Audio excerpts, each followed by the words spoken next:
Shalom. Di hari yang ke-41 ini saudaraku, ada perintah dan janji Tuhan buat kita.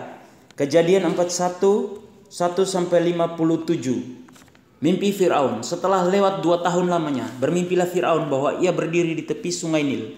Tampaklah dari sungai Nil itu keluar 7 ekor lembu yang indah bangunnya dan gemuk badannya.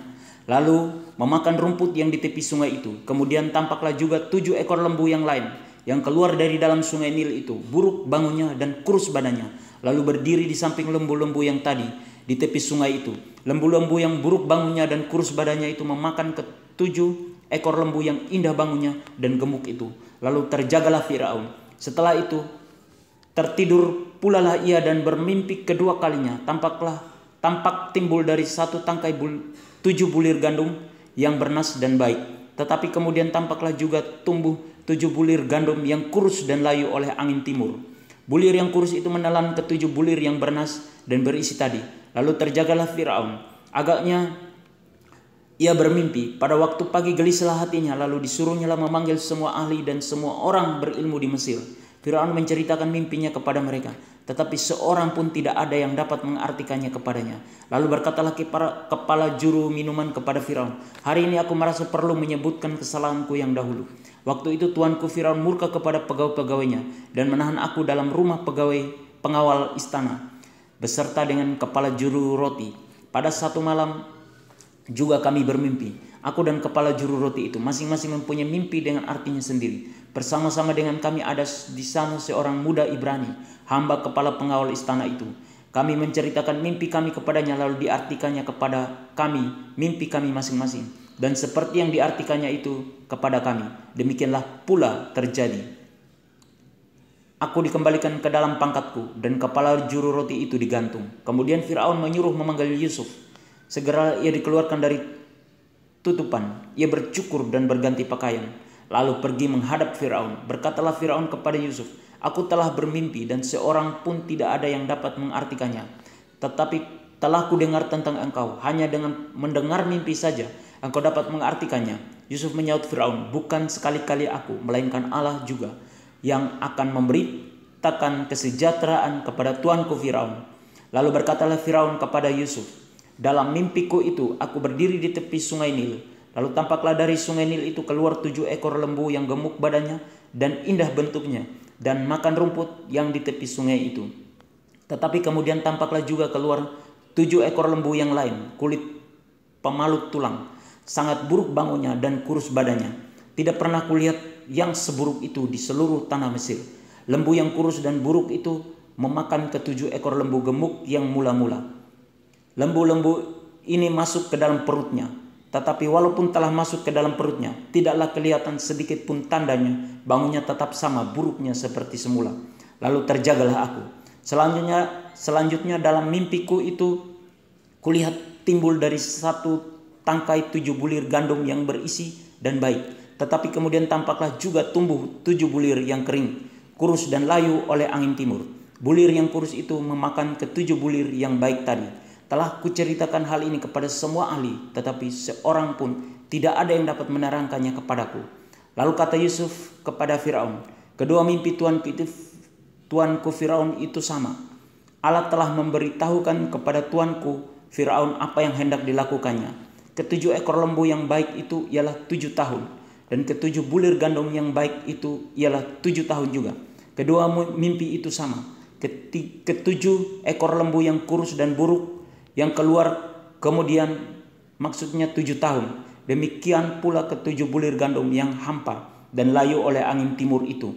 Maksudnya akan ada 7 tahun kelaparan. Inilah maksud perkataanku. Ketika aku berkata kepada tuanku Firaun, Allah telah memperlihatkan kepada tuanku Firaun apa yang hendak dilakukannya. Ketahuilah tuanku, akan datang 7 tahun kelimpahan di seluruh tanah Mesir. Kemudian akan timbul 7 tahun kelaparan. Maka akan dilupakan segala kelimpahan itu di tanah Mesir, karena kelaparan itu mengurus keringkan negeri ini. Sesudah itu akan tidak kelihatan lagi bekas-bekas kelimpahan di negeri ini karena kelaparan itu, sebab sangat hebatnya kelaparan itu. Sampai 2 kali mimpi itu diulangi bagi tuanku Firaun, berarti hal itu telah ditetapkan oleh Allah dan Allah akan segera melakukannya. Oleh sebab itu baiklah tuanku Firaun mencari seorang yang berakal budi dan bijaksana dan mengangkatnya menjadi kuasa atas tanah Mesir. Baiklah juga tuanku Firaun berbuat begini, yakni menempatkan penilik-penilik atas negeri ini, dan dalam ke-7 tahun kelimpahan itu memungut 1/5 dari hasil tanah Mesir. Mereka harus mengumpulkan segala bahan makanan dalam tahun-tahun baik yang akan datang ini, dan di bawah kuasa tuanku Firaun menimbun gandum di kota-kota sebagai bahan makanan serta menyimpannya. Demikianlah segala bahan makanan itu menjadi persediaan untuk negeri ini dalam 7 tahun kelaparan yang akan terjadi di tanah Mesir, supaya negeri ini jangan binasa karena kelaparan itu. Yusuf di Mesir sebagai penguasa. Usul itu dipandang baik oleh Firaun dan oleh semua pegawainya. Lalu berkatalah Firaun kepada para pegawainya, "Mungkinkah kita mendapat orang seperti ini? Seorang yang penuh dengan roh Allah?" Kata Firaun kepada Yusuf, "Oleh karena Allah telah memberitahukan semuanya ini kepadamu, tidaklah ada orang yang demikian berakal budi dan bijaksana seperti engkau. Engkaulah menjadi kuasa atas istanaku, dan kepada perintahmu seluruh rakyatku akan taat. Hanya tahta inilah kelebihanku daripadamu." Selanjutnya Firaun berkata kepada Yusuf, "Dengan ini aku melantik engkau menjadi kuasa atas seluruh tanah Mesir." Sesudah itu Firaun menanggalkan cincin materainya dari jarinya dan mengenakannya pada jari Yusuf. Dipakaikannya lah kepada Yusuf pakaian daripada kain halus dan digantungkannya kalung emas pada lehernya. Lalu Firaun menyuruh menaikkan Yusuf dalam keretanya yang kedua, dan berserulah orang di hadapan Yusuf, "Hormat!" Demikianlah Yusuf dilantik oleh Firaun menjadi kuasa atas seluruh tanah Mesir. Berkatalah Firaun kepada Yusuf, "Akulah Firaun, tetapi dengan tidak setahumu seorang pun tidak boleh bergerak di seluruh tanah Mesir." Lalu Firaun menamai Yusuf Sefnat Paneah, serta memberikan Asnat anak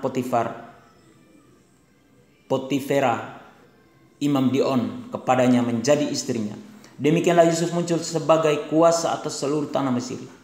Yusuf berumur 30 tahun ketika ia menghadap Firaun, raja Mesir itu. Maka pergilah Yusuf dari depan Firaun, lalu dikelilinginya seluruh tanah Mesir. Tanah itu mengeluarkan hasil bertumpuk-tumpuk dalam ke-7 tahun kelimpahan itu. Maka Yusuf mengumpulkan segala bahan makanan ke-7 tahun kelimpahan yang ada di tanah Mesir, lalu disimpannya di kota-kota. Hasil daerah sekitar tiap-tiap kota disimpan di dalam kota itu. Demikianlah Yusuf menimbun gandum seperti pasir di laut, sangat banyak sehingga orang berhenti menghitungnya, karena memang tidak terhitung. Sebelum datang tahun kelaparan itu, lahirlah bagi Yusuf 2 orang anak laki-laki yang dilahirkan oleh Asnat, anak Potifera, imam Dion. Yusuf memberi nama Manasya kepada anak sulungnya itu, sebab katanya, "Allah telah membuat aku lupa sama sekali kepada kesukaranku dan kepada rumah bapakku." Dan kepada anaknya yang kedua diberinya nama Efraim, sebab katanya, "Allah membuat aku mendapat anak dalam negeri kesengsaraanku." Setelah lewat ke-7 tahun kelimpahan yang ada di tanah Mesir itu, mulailah datang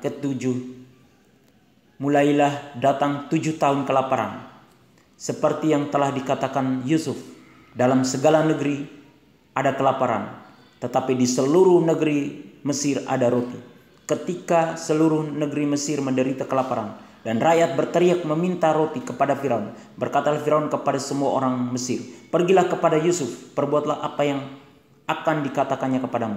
Kelaparan itu merajalela di seluruh bumi. Maka Yusuf membuka segala lumbung dan menjual gandum kepada orang Mesir, sebab makin hebat kelaparan itu di tanah Mesir. Juga dari seluruh bumi datanglah orang ke Mesir untuk membeli gandum dari Yusuf, sebab hebat kelaparan itu di seluruh bumi. Perintah yang kita dapatkan di hari ini adalah agar tidak mengandalkan kecakapan atau kelebihan kita. Janji Tuhan buat kita yaitu hikmat dan kuasa akan dicurahkan bagi kita dan juga hidup dalam kelimpahan. Amin. Tuhan Yesus memberkati kita semua.